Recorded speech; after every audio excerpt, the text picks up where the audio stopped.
Ini adalah tipu daya syaitan. Sehingga kita keliru antara khusyuk dan juga kita sedang tertipu dengan suasana. Macam sehari dua ni orang duk viral tentang satu orang penceramah, dia kata nak selawat biasa-biasa ni orang cepat cemuh. Dia kena ada lagu, baru orang rasa bertenaga, baru orang rasa evergreen, ada rasa macam semangat sikit lah kalau ada lagu apa semua ni. Okay. Perkataan yang dia gunakan memang dia sebut cemuh, dia kata. Sebab dia pun orang utara lah, dia kata. Kalau kita ni selawat biasa, Allahumma salli ala Muhammad wa ala ali Muhammad, cepat mengantuk, tertidur. Jadi kita bagi dia disulami dengan muzik tertentu, alunan tertentu sehingga dia nampak lebih bertenaga. Pertama kita kena tahu, antara orang yang seronok mendengar alunan dengan orang yang khusyuk, dia ada beza. Khusyuk dan seronok dengar lagu. Kalau kita tengok daripada zaman para sahabat, mereka bila mana berinteraksi dengan Quran, berinteraksi dengan hadis Nabi apa, terutamanya Quran lah. Mereka bukan naik zuk bila mana orang baca Quran tu suara sedap. Bukan yang tu saja. Dia orang akan datang perasaan tu walaupun bacaan Quran tu mendatar. Orang biasa je yang baca. Dia orang terkesan dengan Quran. Macam sebahagian kita,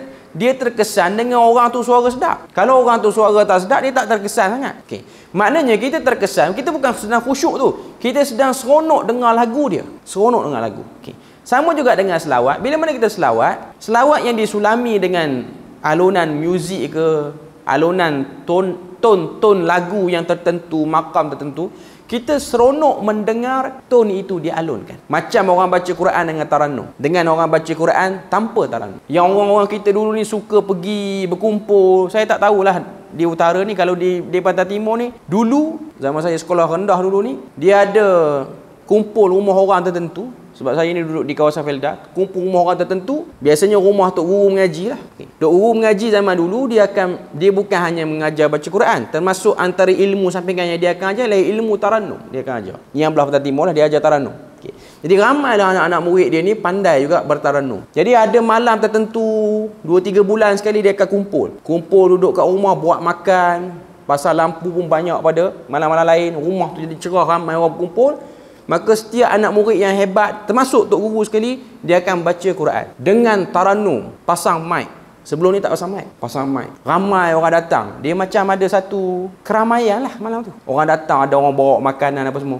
Orang pun berimpun dengar. Yang bawa Quran hanya pembaca saja. Yang dengar tak bawa Quran. Okay. Maka seorang baca dengan tarannum sekian. Yang kedua pula baca. Bila mana dia tengah sedap tu, dia tengah jawab, dia tengah makam nahawan tinggi tu, yang bawah-bawah ni yang tak pernah pergi masjid pun tapi datang lah. Masjid tak pergi tapi dengar orang baca Quran sedap ni datang. Dia bawa tayyib tak tahu tahuan apa. Dia seronok dengan lagu je. Ayat tu tak ada kena-mengena pun dengan kegembiraan, tapi dia tu duk tayyib. Sebut pun salah, tayyib. Tayyib ni nama orang. Tayyib tu baru betul lah dengan ta. Okey.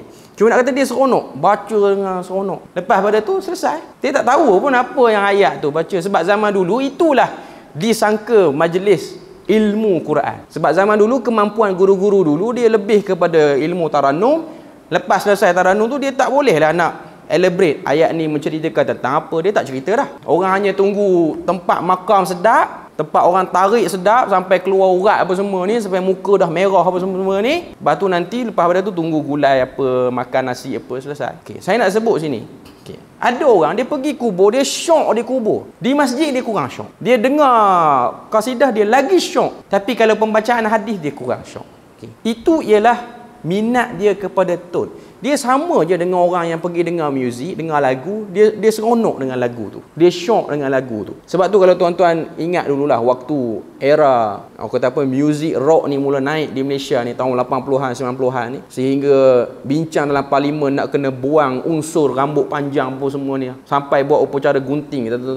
Kalau kita baca dululah gunting rambut oleh bintang rock terdahulu lah, sebab rasa dia ada ancaman. Tuan tengok orang muda yang layan lagu rock, sampai dia macam feeling dia tu ketar tangan dia kalau ada konsert. Dia macam menghayati betul. Sampai dia boleh hurai bab ketuhanan melalui lagu tu. Tapi dengar ayat Quran dia lentok, lena, tak peduli, tak ngam, tak makan pun. Itu ialah perbezaan yang kita kena sedar. Jiwa manusia. Dia bukan khusyuk, bukan cara beribadah. Sebab tu isu ni Imam Syafi'i dia nak buang. Sebab apa?